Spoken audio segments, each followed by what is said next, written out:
আজকে আমরা নবম শ্রেণীর ভূগোলের দ্বিতীয় অধ্যায়ের প্রশ্ন উত্তরগুলো জেনে নিই। সৌরজগতের প্রধান গ্রহ 8টি। 2 নম্বর প্রশ্ন, কোনটি বামন গ্রহ? উত্তর প্লুটো। 3 নম্বর, কোন গ্রহটির আবর্তন সময় পৃথিবীর মতোই? মঙ্গল। তাহলে উত্তর হচ্ছে মঙ্গল গ্রহের আবর্তন সময় পৃথিবীর মতোই। পরের প্রশ্ন 4 নম্বর, কোন গ্রহটি আবর্তনের দিক সম্পূর্ণ আলাদা? উত্তর ইউরেনাস। 5 নম্বর প্রশ্ন, কোন দার্শনিক পৃথিবী কেন্দ্রিক মহাবিশ্বের পক্ষে মত দেন? টলেমি। নম্বর প্রশ্ন, আধুনিক জ্যোতির্বিজ্ঞান জনক কোপার্নিকাস। 7 নম্বর প্রশ্ন, নিম্নলিখিত ভারতে কোন শহরে আবর্তন বেগ বেশি? উত্তর হবে চেন্নাই। পরের প্রশ্ন, ভারতের কোন রাজ্যে প্রথম সূর্যোদয় হয়? উত্তর অরুণাচল প্রদেশ। পরের কোশ্চেন 9 নম্বর, কোন অক্ষরেখায় গোধূলির স্থায়িত্ব সবচেয়ে কম? উত্তর হবে নিরক্ষরেখায়।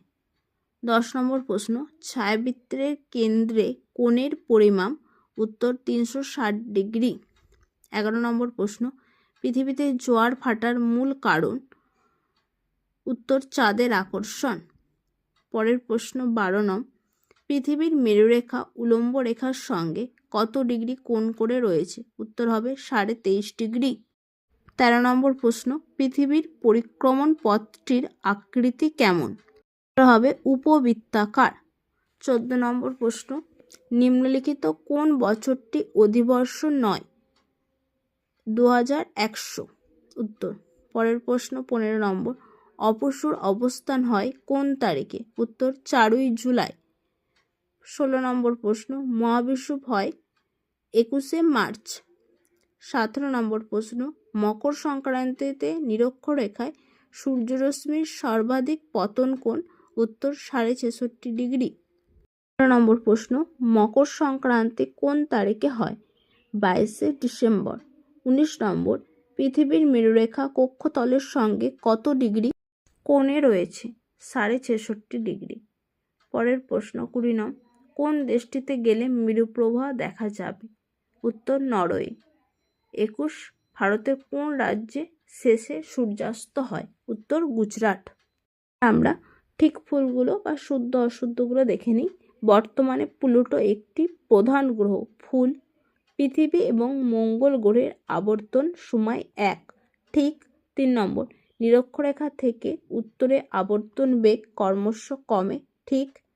4 নম্বর, টলেমি পৃথিবী কেন্দ্রিক মহাবিশ্ব ধারণার পক্ষে মত দেন। সঠিক। 5 নম্বর, নক্ষত্র দিন অপেক্ষা সৌরদিন দীর্ঘতর।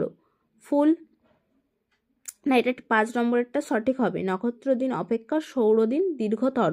সঠিক। পরের কোশ্চেন 6 নম্বর, পৃথিবী পশ্চিম থেকে পূর্বে আবর্তন করছে। ফুল। 7 নম্বর, দিন রাত্রি ঘটার মূল কারণ পৃথিবীর আবর্তন। ঠিক, এটাও সঠিক হবে। তাহলে 7এরটাও সঠিক। প্রশ্ন এবার, উপযুক্ত শব্দবর্ষে শূন্যস্থান পূরণ। পৃথিবীতে বামন গ্রহের সংখ্যা কয়টি?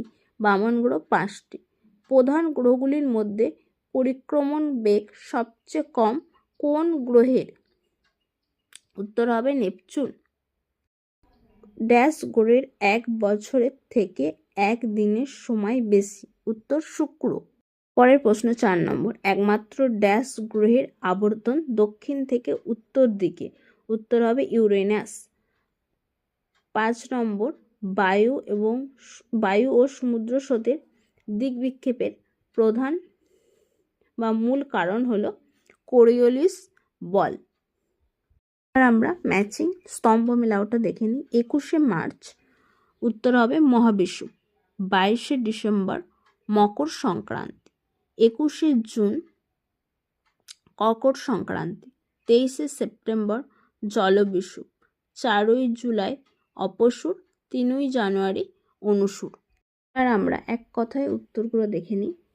বর্তমানে বামন গ্রহের সংখ্যা 5টি। 2 নম্বর, বিজ্ঞানের কোন শাখায় মহাকাশ বিষয়কে নিয়ে আলোচনা করা হয়? উত্তর জ্যোতির্বিজ্ঞান। এর প্রশ্ন, পৃথিবীর সৌরদিনের প্রকৃত সময় কত? উত্তর 24 ঘন্টা। 4 নম্বর প্রশ্ন, কোন তারিখে পৃথিবীর পরিক্রমণ বেগ সবচেয়ে বেশি হয়? 3রা জানুয়ারি। 5 নম্বর, পৃথিবীর কক্ষপথটির আকৃতি কেমন? উত্তর, উপবৃত্তাকার। নম্বর প্রশ্ন, কক্ষপথের কোন স্থানে সূর্য রয়েছে? মাঝখানে। 7 নম্বর, কোন প্রধান গ্রহটি উত্তর থেকে দক্ষিণে আবর্তিত হচ্ছে? উত্তর, ইউরেনাস। 8 নম্বর, মধ্যাহ্ন সূর্যের ঠিক পরবর্তী সময়কে আমরা কি বলি? মধ্যরাত্রি। 9 নম্বর প্রশ্ন, রবিমাঘ সময়ে 21শে মার্চ তারিখে সূর্য কোন অক্ষরেখার ওপর লম্বভাবে কিরণ দেয়? পূর্ব রেখায়।